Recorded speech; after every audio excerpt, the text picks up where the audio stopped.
അമ്മു സജീവിൻ്റെ മരണം, കോളേജ് അധികൃതരുടെ നിലപാട് ശരിയോ തെറ്റോ? ഈ വിഷയമാണ് ഇന്ന് ഞാൻ ഈ വീഡിയോയിൽ വിശകലനം ചെയ്യുന്നത്. അമ്മു സജീവും ക്ലാസ്സിലെ മറ്റ് സഹപാഠികളുമായിട്ട് കശപിശകൾ തുടങ്ങിയിട്ട് കുറച്ച് ദിവസങ്ങളായി എന്ന് മനസ്സിലാകുന്നു. അവരുടെ പരാതികൾ, അമ്മു സജീവിൻ്റെ പരാതിയും സഹപാഠികളുടെ പരാതിയും പ്രിൻസിപ്പാളിൻ്റെയും അതുപോലെ ഉത്തരവാദിത്തപ്പെട്ട മറ്റ് കമ്മിറ്റികൾക്കും എത്തി. അതുപോലെ തന്നെ പേരൻസും പരാതി കൊടുത്തു. അപ്പോൾ ഇത്രയുമായിട്ടും ഈ പരാതി, ഈ പ്രശ്നം പരിഹൃതമായില്ല. അതായത് അവർക്കിടയിൽ എന്ത് പ്രശ്നമാണ് ഉണ്ടായിരുന്നോ അതിനൊരു പരിഹാരമായില്ല. അമ്മു സജീവൻ ലോഗ് ബുക്ക് നഷ്ടപ്പെടുത്തിയെന്നോ മോഷ്ടിച്ചെന്നോ കാണാതായെന്നോ അതുപോലെ എന്തോ ക്യാഷ് പ്രശ്നവും ഇതിനിടയ്ക്കുണ്ട്. ക്യാഷിൻ്റെ പ്രശ്നമുള്ളത് കൊണ്ട് തന്നെ ഇതൊരു സീരിയസ് ഇഷ്യൂ ആയിട്ട് അധികാരികൾ എടുക്കണമായിരുന്നു. അതുപോലെ ട്യൂട്ടറുടെ നിലപാട്, ട്യൂട്ടർ ഈ വിദ്യാർത്ഥികളെ നന്നായിട്ട് മനസ്സിലാക്കുകയും അവരുടെ പ്രശ്നം എന്താണെന്ന് കൃത്യം മനസ്സിലാക്കി പ്രിൻസിപ്പാളിനും ബന്ധപ്പെട്ട കമ്മിറ്റികൾക്കും നൽകേണ്ടതുമായിരുന്നു. അപ്പോൾ ഇവരെല്ലാവരും ഇത് വളരെ ലാഘവത്തോടു കൂടി കൈകാര്യം ചെയ്തു. ഒരു വശത്ത് അമ്മു സജീവൻ മാത്രവും മറുവശത്ത് അമ്മു സജീവൻ്റെ സഹപാഠികൾ ഒരു ഗ്യാങ്ങും. അമ്മു സജീവനെ സംബന്ധിച്ചിടത്തോളം ഈ സഹപാഠികൾ എന്ത് സംസാരിച്ചാലും സംസാരിക്കുന്നതെല്ലാം അമ്മു സജീവനെ പറ്റി കുറ്റം പറയുകയാണ് എന്നുള്ള തോന്നലാണ് മനസ്സിൽ വരിക. അതുകൊണ്ട് തന്നെ കുട്ടി കൂടുതൽ പറയിടാവും. പിന്നെ ക്ലാസ്സിലെ പ്രശ്നം, ഏത് ക്ലാസ്സിലെ ആയാലും ഒരു ചെറിയ പ്രശ്നമാണെങ്കിൽ പോലും അത് ഹോൾ ക്യാമ്പസിലും അറിയുമ്പോൾ അമ്മു സജീവനെ എവിടെ കണ്ടാലും കുട്ടികളെല്ലാവരും അതാണ് ആ കുട്ടി എന്ന് പറഞ്ഞ് ഒരു വർത്തമാനം വരുമ്പോൾ തന്നെ അമ്മു സജീവൻ ആകെപ്പാട് ഡൗൺ ആവും. ഇതാണ് നമ്മൾ സാധാരണ കാണുന്ന രീതി. നമ്മളെ സംബന്ധിച്ചും അങ്ങനെ തന്നെയാണ്. കുറേ പേര് നമ്മളെ കാണുമ്പോൾ എന്തോ ഒരു ശൂശു വർത്തമാനം പറയുമ്പോൾ തന്നെ ശൂശു വർത്തമാനം കേൾക്കുമ്പോൾ തന്നെ നമ്മളാകെ വറീഡാവും. ഈ കുട്ടിക്കും സംഭവിച്ചത് അതാണ്. അവരുടെ ഇടയിലുള്ള പ്രശ്നം വളരെ പെട്ടെന്ന് അത് പരിഹരിച്ചു കൊടുത്തില്ല. ഇനി ഇത്രയും ഗുരുതരമാണെന്നവർ അധികൃതർ മനസ്സിലാക്കിയതുമില്ല. മനസ്സിലാക്കിയിരുന്നെങ്കിൽ 2 ദിവസത്തെ അവധി ആ ക്ലാസ്സിന് കൊടുത്ത് കുട്ടികളെ തമ്മിൽ സെപ്പറേറ്റ് ചെയ്തിട്ട് അവരുടെ ഇഷ്യൂസ് വിജിലൻസ് കമ്മിറ്റിയും ഗ്രീവൻസ് കമ്മിറ്റിയും മുഖേന മനസ്സിലാക്കി അതിനൊരു പരിഹാരം കണ്ടുപിടിച്ച് അത് പ്രിൻസിപ്പാൾ കൈകാര്യം ചെയ്യണമായിരുന്നു. അതായത് പ്രിൻസിപ്പാളിന് വിദ്യാർത്ഥികളുടെ പ്രശ്നങ്ങൾ പരിഹരിക്കാൻ, വിദ്യാർത്ഥികളോട് സംസാരിക്കാൻ, അവരെ അനുനയിപ്പിക്കാൻ ഒരു പ്രത്യേക നാക്ക് തന്നെ വേണം.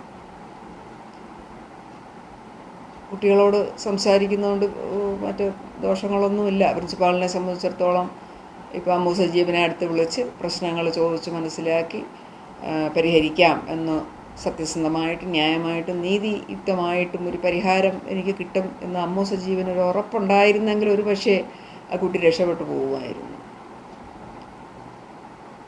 അപ്പോൾ പ്രിൻസിപ്പാൾ നമ്മളെ നിയോഗിച്ചിരിക്കുന്ന കമ്മിറ്റികളിൽ വിശ്വസിക്കണം, നമ്മുടെ സ്റ്റാഫിനെ വിശ്വസിക്കണം, എല്ലാവരെയും വിശ്വാസത്തിലെടുക്കണം. എങ്കിലും കണ്ണുടച്ച് ആരെയും വിശ്വസിക്കരുത്. അവർ പറയുന്നത് കേൾക്കുക, മനസ്സിലാക്കുക, വിശ്വസിക്കുക. പക്ഷേ ഒരു 3ാം കണ്ണ് തുറന്ന് എന്താണ് നമ്മുടെ ക്യാമ്പസിൽ സംഭവിക്കുന്നത്, എവിടെ എന്ത് പ്രശ്നമുണ്ട്, ഒരു ഇല അനങ്ങിയാൽ പോലും പ്രിൻസിപ്പാൾ അറിയത്തക്ക വിധം പ്രിൻസിപ്പാളിനൊരു സ്പൈ വർക്ക് വേണം. നമ്മുടെ സ്റ്റാഫിനെ, നമ്മുടെ ഓഫീസ് സ്റ്റാഫോ അല്ലെങ്കിൽ റെഗുലർ സ്റ്റാഫോ അല്ലെങ്കിൽ ടീച്ചിങ് സ്റ്റാഫോ അല്ലെങ്കിൽ ഏത് സ്റ്റാഫ്, നമ്മുടെ സ്വീപ്പിംഗ് ലെവലിലുള്ളവരോ അല്ലെങ്കിൽ നമ്മുടെ കരാർ ജീവൻ ആര് വഴിയെങ്കിലും ക്യാമ്പസിനകത്ത് നടക്കുന്ന സംഭവ വികാസങ്ങൾ, കുട്ടികൾക്കിടയിലുള്ള പ്രശ്നങ്ങൾ പ്രിൻസിപ്പൾ കൃത്യമായിട്ട് മനസ്സിലാക്കിയെടുക്കണം. ലാ ആൻഡ് ഓർഡർ മെയിൻറ്റെയിൻ ചെയ്യുന്ന കാര്യത്തിൽ പ്രിൻസിപ്പൾ വളരെ ശ്രദ്ധാലുവായിരിക്കണം. ഒരുപാട് ഡ്യൂട്ടീസ്, കൃത്യനിഷ്ഠകൾ, കർത്തവ്യങ്ങൾ, ഓഫീസിൻ്റെ അഡ്മിനിസ്ട്രേഷൻ, അധ്യാപകരുടെ കാര്യങ്ങൾ, ജീവനക്കാരുടെ പ്രശ്നങ്ങൾ, പിന്നെ മേലാഫീസിൽ നിന്നുള്ള അറിയിപ്പുകൾ, ഇങ്ങനെ ഒരുപാട് പ്രശ്നങ്ങൾ പ്രിൻസിപ്പാളിന് ഒരേ സമയം കൈകാര്യം ചെയ്യേണ്ടതുണ്ട്. എങ്കിലും അതിനെല്ലാം നമുക്ക് അല്പ സാവകാശത്തിൽ ചെയ്യാവുന്നതേ ഉള്ളൂ. മറിച്ച് ലാ ആൻഡ് ഓർഡർ എന്ന് പറയുന്നത് അപ്പോഴപ്പോഴപ്പോഴും നമ്മൾ ക്യാമ്പസിൽ എന്ത് സംഭവിക്കുന്നു എന്നുള്ളത് വിജിലൻ്റായിട്ട് തന്നെ ഇരിക്കണം. അതുപോലെ ഇപ്പോൾ അമ്മു സജീവിൻ്റെ പ്രശ്നത്തിൽ ഗേൾസ് ആയതുകൊണ്ട് അത് ഇങ്ങനെയാണ് പരിണമിച്ചത്. വിശേഷിച്ച് ബോയ്സ് ആയിരുന്നെങ്കിൽ ചെറിയൊരു കശപിശയാണെങ്കിൽ പോലും അത് അവർ തമ്മിലടിയാകും. അത് ക്യാമ്പസിലെത്തുമ്പോൾ, ക്ലാസ് മുറിക്ക് പുറത്ത് ക്യാമ്പസിലെത്തുമ്പോൾ അത് വലിയൊരടി നാശത്തിലേക്ക് ചെന്നെത്തും. രണ്ടുപേർ തമ്മിൽ ഉന്തും തള്ളും കാണുമ്പോൾ ബാക്കിയുള്ളവർ ഓടിയെത്തും. കുട്ടികളെന്ന് പറഞ്ഞാൽ അവരൊരു ഫോഴ്സാണ്. 500, 1000, 2000, 4000 കുട്ടികൾ ഉള്ളൊരു ക്യാമ്പസിൽ ഒരു ചെറിയ ഇഷ്യൂ മതി അവരെല്ലാവരും കൂടെ ആ ഡയറക്ഷനിലേക്ക് നീങ്ങുകയും അതൊരു വലിയ ഇഷ്യൂ ആവുകയും ഒന്നോ അതിലധികമോ പേർക്ക് ജീവഹാനിയോ ഗുരുതരമായ പ്രശ്നങ്ങളോ നേരിടത്തക്ക വിധത്തിൽ ആ നിസ്സാര പ്രശ്നം അതങ്ങ് ഊതി വീർത്ത് വലുതായി വരും.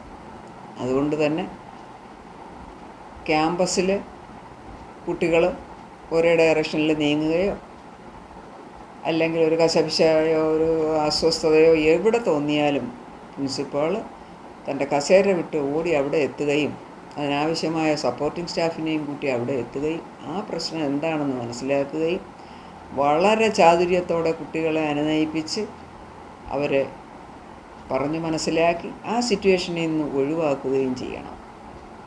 ഇവിടെ അമ്മു സജീവിൻ്റെ കാര്യത്തിൽ ഈ കുട്ടികളെ പരസ്പരം വിശ്വാസത്തിലെടുത്ത് അവരോട് സത്യസന്ധമായും നീതിയുക്തമായും ഒരു തീരുമാനം എടുത്തവർക്ക് കൊടുത്തില്ല.